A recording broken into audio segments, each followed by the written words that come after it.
और लगातार आपसे इस तरह से खुशखबरी साझा करने में बहुत खुशी होती है। आज की बुलेटिन की शुरुआत हम इसी खुशी के इजहार से कर रहे हैं और आपको दे रहे हैं एक बार फिर खुशखबरी। जी बिजनेस की बादशाहत लगातार बरकरार है। बड़े दिन बड़े इवेंट पर जी बिजनेस देखता है भारत। इवेंट चाहे कोई भी हो, चाहे रेगुलर न्यूज शोज हो, आम दिन हो या फिर बड़ा दिन हो।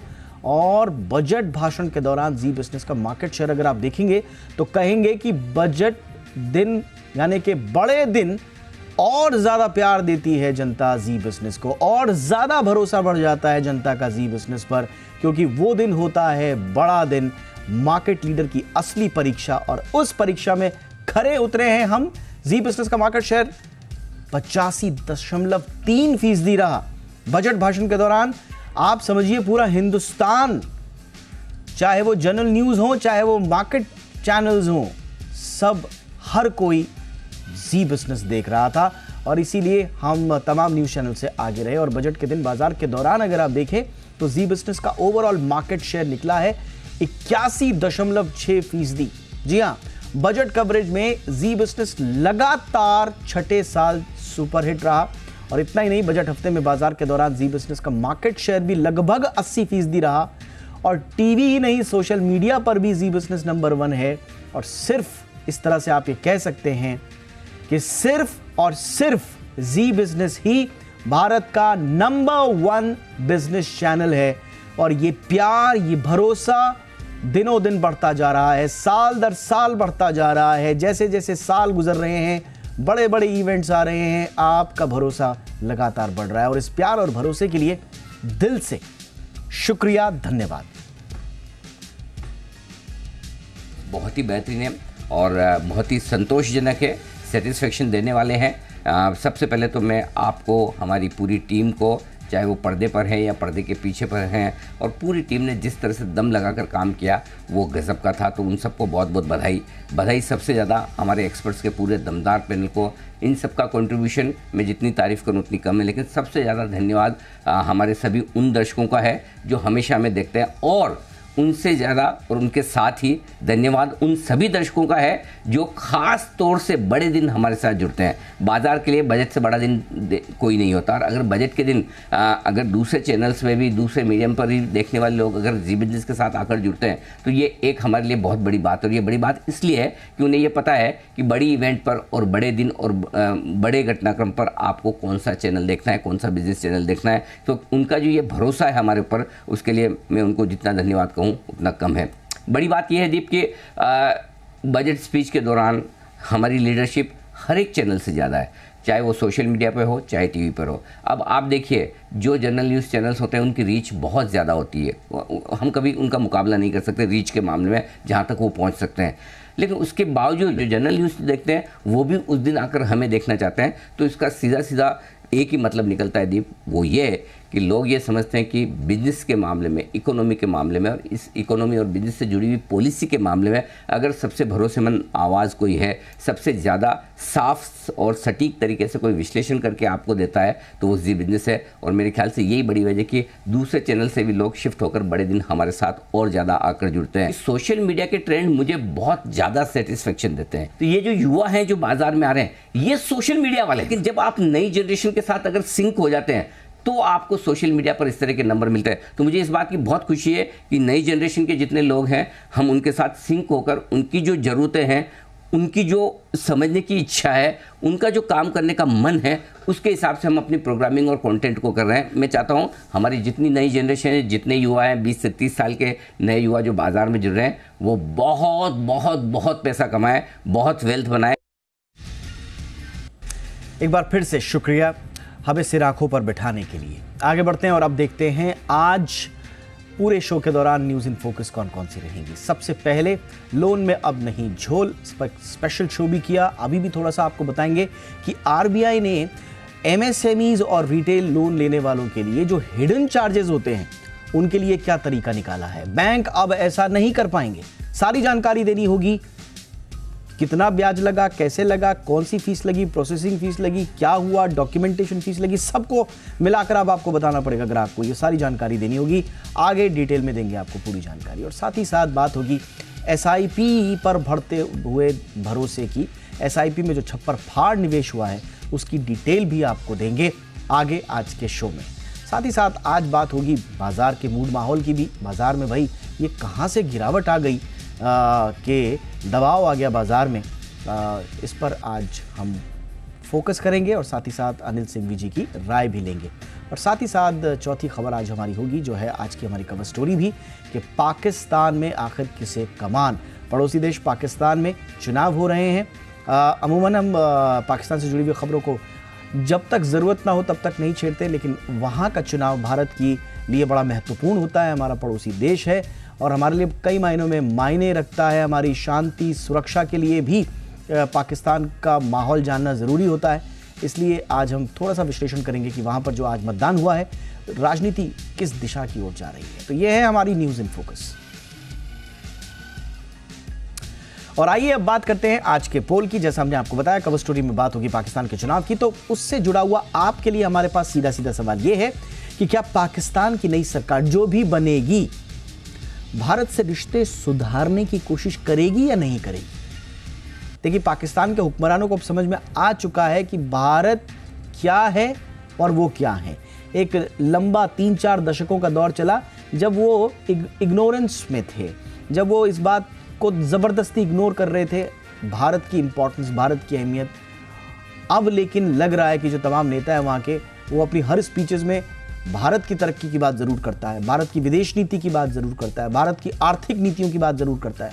तो जब ये समझ में आ गया है उनको, तो क्या इस बार कुछ कलेवर बदलेगा, तेवर बदलेगा? आपको हाँ या ना में जवाब देना है। और बड़ी शानदार चर्चा भी हम इस पर करेंगे आगे कि हम ऐसा क्यों कह रहे हैं। हाँ या ना में फिलहाल जवाब दीजिए। कोई कमेंट है तो वो भी कीजिए, और अगर आपका कमेंट अच्छा लगा हमें तो उसे हम शामिल करेंगे आज के शो में भी। लेकिन उससे पहले आज फटाफट अंदाज में दिन भर की तमाम खबरें जो छाई नहीं और आपके लिए जानना है जरूरी। वित्त मंत्री निर्मला सीतारमण ने देश की इकोनॉमी पर आज लोकसभा में श्वेत पत्र पेश किया। केंद्र सरकार कांग्रेस की अगुवाई वाली यूपीए के 10 साल के कार्यकाल में इकोनॉमी को लेकर यह व्हाइट पेपर लाई है। इसमें कहा गया है कि यूपीए शासन के 10 साल में देश की आर्थिक व्यवस्था खराब हो गई थी। बताया गया है कि 2014 में अर्थव्यवस्था नाजुक दौर में थी, क्योंकि 2004 में आर्थिक सुधारों का दौर खत्म हुआ, उसे छोड़ दिया गया। कहा गया कि एनडीए के सुधारों का श्रेय यूपीए सरकार ने ले लिया, और इसमें कहा गया कि 2009 से 2014 के बीच देश में महंगाई बढ़ी और इसका असर आम लोगों पर पड़ा। लोकसभा में केंद्र सरकार की ओर से इकोनॉमी पर व्हाइट पेपर पेश करने से पहले कांग्रेस ने मोदी सरकार के कार्यकाल को लेकर ब्लैक पेपर भी जारी कर दिया। कांग्रेस अध्यक्ष मल्लिकार्जुन खड़गे ने एक प्रेस कॉन्फ्रेंस में कहा कि बीजेपी ने 10 साल में 411 विपक्षी विधायकों को अपनी तरफ मिलाया। उन्होंने आरोप लगाया कि मोदी सरकार विपक्ष को हैरेस कर रही है। खड़गे ने कहा कि वो डेमोक्रेसी को खत्म कर रही है। दरअसल केंद्र की मोदी सरकार 2004 से 2014 के यूपी कार्यकाल को लेकर आज व्हाइट पेपर जारी कर चुकी है, लेकिन उससे पहले कांग्रेस अपना ब्लैक पेपर लेकर आई।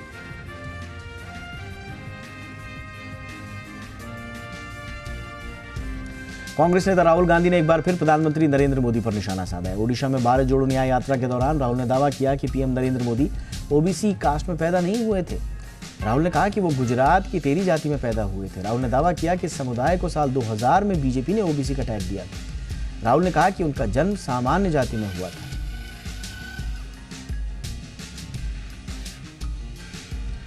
केंद्र सरकार की टैक्स नीतियों के खिलाफ आज दिल्ली के जंतर मंतर पर केरल सरकार ने प्रदर्शन किया। इस प्रदर्शन में केरल के मुख्यमंत्री पिनरई विजयन भी शामिल हुए। बुधवार को कर्नाटक सरकार ने भी इस मुद्दे को लेकर जंतर मंतर पर प्रदर्शन किया था। इसमें कर्नाटक सीएम सिद्धरमैया और deputy CM DK Shivakumar भी शामिल हुए। आज के प्रदर्शन को लेकर एलडीएफ के संयोजक ने कहा कि हम लोगों की मांगे उठा रहे हैं। उन्होंने कहा कि कल कर्नाटक ने दिल्ली में प्रदर्शन किया, आज केरल सरकार ने केंद्र सरकार का विरोध जाहिर किया।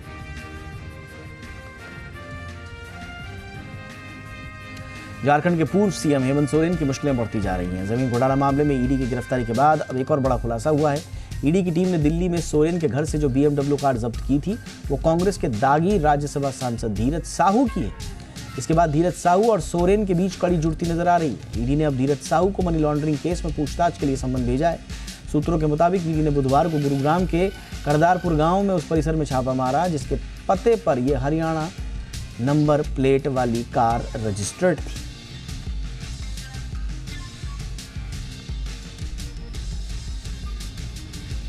नोएडा, ग्रेटर नोएडा के सैकड़ों गांवों के किसानों ने मुआवजे में बढ़ोतरी और बेहतर पुनर्वास सुविधाओं की मांग को लेकर आज दिल्ली में संसद भवन के बाहर विरोध प्रदर्शन किया। किसानों के प्रदर्शन की वजह से नोएडा और दिल्ली में कई इलाकों में यातायात बुरी तरह से प्रभावित हुआ। सड़कों पर लंबे जाम के चलते लोगों की परेशानी हुई और इसे देखते हुए ट्रैफिक एडवाइजरी भी जारी की गई थी।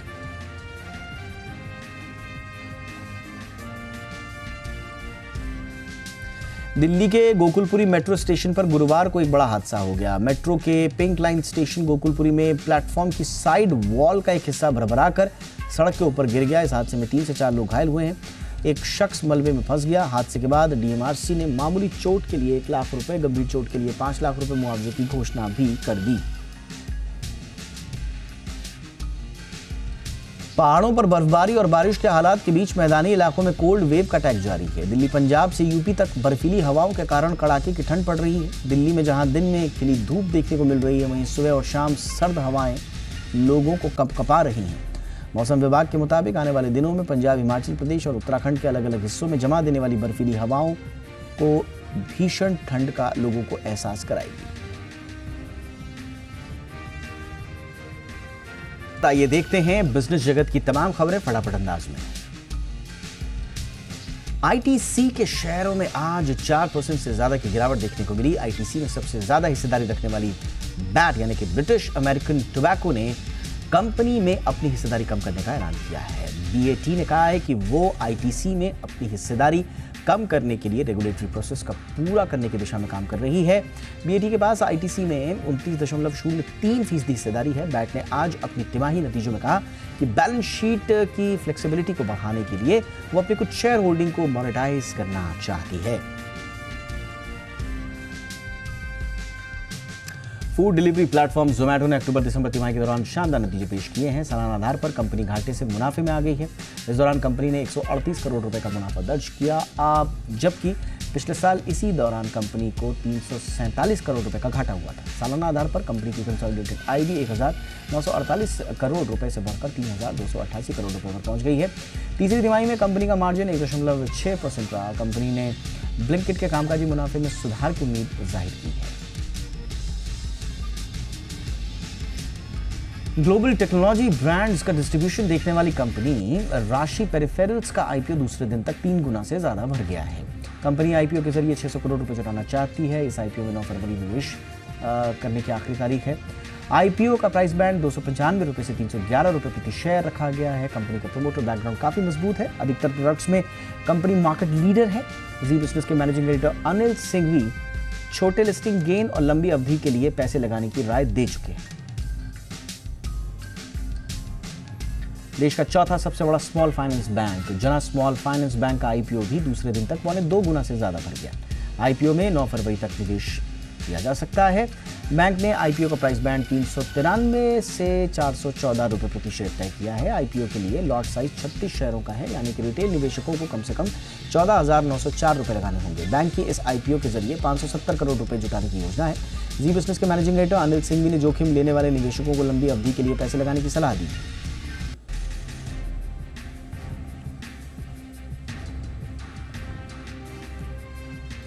पेटीएम पर आरबीआई की कार्रवाई के बाद फिनटेक इंडस्ट्री को यह बात समझ में आ गई है कि कस्टमर बेस बढ़ाने से पहले कंप्लायंस जरूरी है। रेगुलेटर को अनदेखा किया तो बिजनेस ही अनदेखा हो जाएगा। हमारी संवाददाता एकता सूरी ने फिनटेक इंडस्ट्री का मूड समझा फिनटेक समिट में। Paytm is an example where you get clear कि इनोवेशन के साथ साथ रेगुलेशन जो डेवलप हो रहा है उसको कैसे कंप्लाई करना है, वो part of the business model होना पड़ेगा। टेक्नोलॉजी भी स्ट्रांग होना चाहिए, आपका प्रोसेसेस भी स्ट्रांग चाहिए, आपका पीपल भी चाहिए। ये तीनों जो प्रोसेस, टेक्नोलॉजी, पीपल, ये तीनों का कॉम्बिनेशन आपका पास नहीं है एंड आप बड़े हो गए हैं, उसका बाद प्रॉब्लम होता है। बिकॉज जब तक आप छोटा प्लेयर है आप मैनुअली उसको मैनेज कर सकते हो, जो बड़ा प्लेयर है आपको थ्रू करोड़ों एक दिन में भी निकल सकता है। तो इसके लिए जब वो रेगुलेटरी एक्शन है आपको बहुत डर लग रहा है, बट ये मैसेज है सबको, आप छोटे हो बड़े हो, आप इस तीनों चीज़ के लिए फोकस कीजिए एंड ये तीनों चीज़ का बेस करके कंपनी बढ़े, पहले सेल्स का पर बेस करके कंपनी मत बढ़े। Of course, in that hunt for growth, some companies may have taken shortcuts, but those shortcuts have not gone unnoticed. So whether it's in the payment space or in the credit space or in the insurance space, the regulators are very active. So सबसे पहला step है compliance first से हम चालू करते हैं कि कोई भी काम करो पहले इंश्योर करो कि कंप्लायंस सही है, आरबीआई ने रेगुलेशन दे रखे हैं, आपने उसको फॉलो किया है कि नहीं किया, वो बेसिक्स है. सो आई थिंक जनरली मोर और more every fintech, every bank, everything is more, everybody is more careful. Maybe we will have to be more careful and ensure that whatever is stated in the circulars is for the benefit of all and it brings good to all. Mutual fund industry की संस्था amphi ने अपने जनवरी महीने के आंकड़े जारी किए हैं. आंकड़ों के मुताबिक पहली बार एसआईपी में निवेश 18,000 करोड़ के पार पहुंच गया है.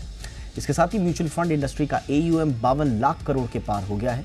एम्फी के चीफ एग्जीक्यूटिव वेंकट चलासानी ने जी बिजनेस से खास बातचीत की. उन्होंने और कुछ साफ कहा, आइए सुनते हैं. म्यूचुअल फंड इंडस्ट्री की संस्था एम्फी ने जनवरी महीने के आंकड़े जारी कर दिए हैं.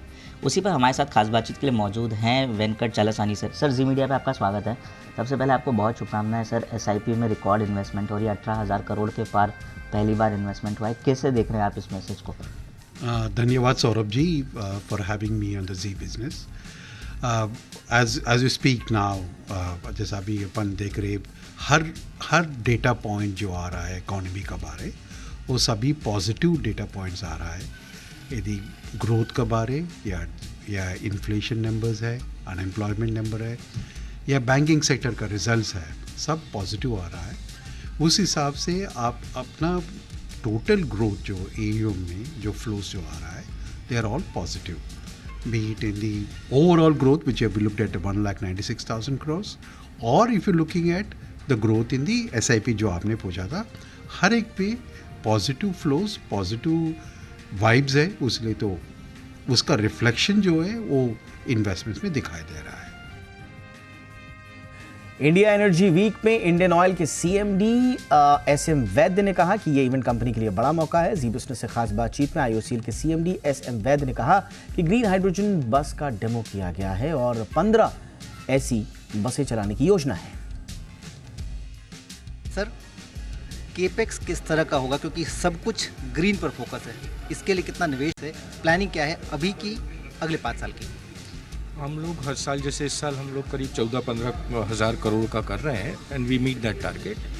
और अगले 5 साल में जो हमने प्लान किया है वो इसी रेंज में है, करीब 14 से 15 हज़ार करोड़ का. और उसका अधिकतर प्रतिशत जो रहेगा वो हमारी ट्रांजिशन जो हमारे इनिशिएटिव्स हैं उसमें जाएगा. जैसे हमारे ट्रांजिशन इनिशिएटिव हैं गैस के, तो हमने गैस का एलएनजी टर्मिनल बनाया है चारा में, वो मैकेनिकली कंप्लीट हो गया है. तो एक तो वो उसमें रहेगा. सिटी गैस डिस्ट्रीब्यूशन में हमारा मेजर इन्वेस्टमेंट है, क्योंकि हमने काफ़ी जीएस, करीब 26-27 जीएस हमारे आ गए हैं. इस राउंड में भी हमको सिक्किम मिला है. तो हमारा दूसरा बड़ा निवेश जो होगा वो सीजीडीज में होगा.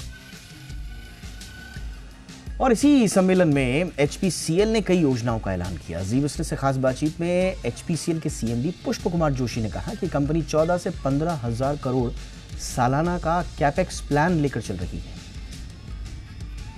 Chairman SM Vaidya sir. Sir, India energy week दूसरा एडिशन, बहुत बड़ा पार्टिसिपेशन है, काफ़ी देशों का इंटरेस्ट, काफ़ी कंपनीज़ का इंटरेस्ट. किस तरह से पूरी चर्चा हुई अगर हम कहें तो, और इंडियन ऑयल के लिए अगर देखें तो यहाँ से आगे फॉरवर्ड क्या? बहुत ही अच्छा सवाल पूछा आपने. India energy week Indian oil के लिए एकदम बोलते हैं ना, स्टार्ट्स विद अ बैंग, वैसे शुरू हुआ कि माननीय प्रधानमंत्री हमारे स्टॉल में आए इंडियन ऑयल के, और मैं खुद ही वहाँ उनको इंडियन ऑयल की सारी जो गतिविधियाँ हैं नेट ज़ीरो की तरफ मैंने उनको समझाई. एक सबसे बड़ा हमारा इस बार डिस्प्ले है वो है हमारी ग्रीन हाइड्रोजन बस, जो प्रॉबली दुनिया की एकमात्र देश है हम जो ग्रीन हाइड्रोजन पे बस चला रहे हैं. और ये बसेस दिल्ली में ऑलरेडी चल रही हैं. हमने इधर एक डिस्प्ले किया था और 1 महीने के अंदर हम 15 बसेस दिल्ली की सड़कों पर चलाएंगे. और ये हमारे R&D सेंटर जो फरीदाबाद में है, हमारे देश का आज का एकमात्र अगर डिस्पेंसिंग स्टेशन है ग्रीन हाइड्रोजन का तो वो वहीं है. तो एक तरह से हम इलेक्ट्रोलाइजर से हाइड्रोजन बना रहे हैं ग्रीन, और दूसरा जो बायोगैस है उससे हम ग्रीन हाइड्रोजन बना रहे हैं. और आईजीएल ने भी अपनी कई योजनाओं का खुलासा इस सम्मेलन में किया है. जी बिजनेस से खास बातचीत में आईजीएल के एमडी कमल किशोर चटीवाल ने कहा कि company city gas distribution network बढ़ाने पर तेजी से काम कर रही है. सर पहला सवाल ये कि पूरा जो आपका नेटवर्क एक्सपेंशन है उसको हम किस तरह से बढ़ता हुआ देख रहे हैं, और जो प्रधानमंत्री की अनाउंसमेंट थी कि आगे गैस फोकस में रहेगा, ये कैसे बेनिफिट करेगा और इस अपॉर्चुनिटी को कैसे ग्रैब करेंगे आप? देखिए, सबसे पहले तो आपका शुक्रिया, और जैसा आपने सही कहा कि कल जो प्रधानमंत्री जी ने जो ओपनिंग इनाग्रेशन स्पीच में जो कहा कि गैस के शेयर को 6% से 15% लेके जाना है, उसके साथ साथ रिन्यूएबल सोर्सेज ऑफ एनर्जी जिसमें बायोफ्यूल्स आता है, बायोगैस आता है, एलएनजी आता है और हाइड्रोजन आता है, ये 3 उन्होंने विजन दिया है और कंट्री को 2047 तक तो हमें विकसित करना ही करना है। तो इस डायरेक्शन में जब हम देखते हैं कि क्या कदम बढ़ाए जाए और सीजीडी एंटिटीज़ प्रधानमंत्री जी के स्टेटमेंट से क्या हम सीख सकते हैं उसमें, तो जो 2 एरिया हमारे सामने आते हैं वो है एक तो बायोगैस का, जो एक ह्यूज पोटेंशियल हम देख पा रहे हैं कि इंडिया में कैसे इस ईंधन को उपलब्ध कराया जाए, कैसे सोर्स करें और अपने नेटवर्क में यूज़ करें, क्योंकि इससे आप जैसा जानते हैं कि बायोगैस यूज़ करने से हमारी जो कंट्री में जैसे 50% इम्पोर्टेड जो शेयर है आरएलएनजी का वो कम होगा, तो उससे जो हमारा फॉरेन एक्सचेंज की जो सेविंग होगी वो एक मेन मुद्दा है। प्लस दूसरा, भारत आत्मनिर्भर भी बनेगा। रिजर्व बैंक ने इस बार भी रेपो रेट में बदलाव नहीं किया है। इसका मतलब यह है कि आपने जो भी कर्ज बैंक से लिया है उसकी ईएमआई में बदलाव नहीं होगा। आरबीआई ने मौद्रिक नीति का ऐलान करते हुए 6.5% पर रेपो रेट बरकरार रखा। यह लगातार छठी बार ऐसा है जब आरबीआई ने रेपो रेट को 6.5% पर स्थिर रखा है। The Monetary Policy Committee, which met on 6th, 7th and 8th of February, that is culminating today. After a detailed assessment of the evolving macroeconomic and financial developments and the outlook, the Monetary Policy Committee, that is MPC, decided by a 5-1 majority to keep the policy rate unchanged at 6.5%.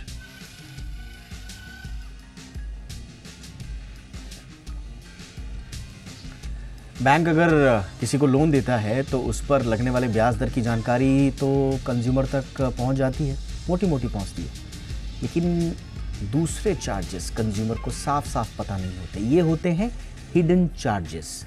लेकिन RBI ने जल्दी ऐसे नियम लाने की तैयारी कर ली है जिसमें लोन की ब्याज दर में ही सारे जितने भी हिडन चार्जेस हैं, रिटेल और एमएसएमई जो लोन लेने वाले लोग हैं उनके लिए अब ऐसी व्यवस्था करने जा रहा है आरबीआई।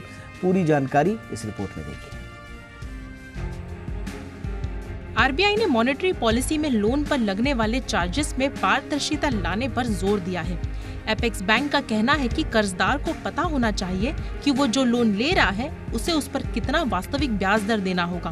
इससे लोन की प्रक्रिया में पारदर्शिता आएगी। अब तक यही होता है कि कंज्यूमर को होम, ऑटो, एजुकेशन, पर्सनल जैसे तमाम तरह के लोन पर बैंक की ओर से लगाए जाने वाले इंटरेस्ट रेट की ही जानकारी होती है, लेकिन बैंक लोन देने की पूरी प्रक्रिया के दौरान ऐसे कई तरह के चार्जेस लेते हैं जिनकी वास्तविक जानकारी कंज्यूमर को नहीं होती।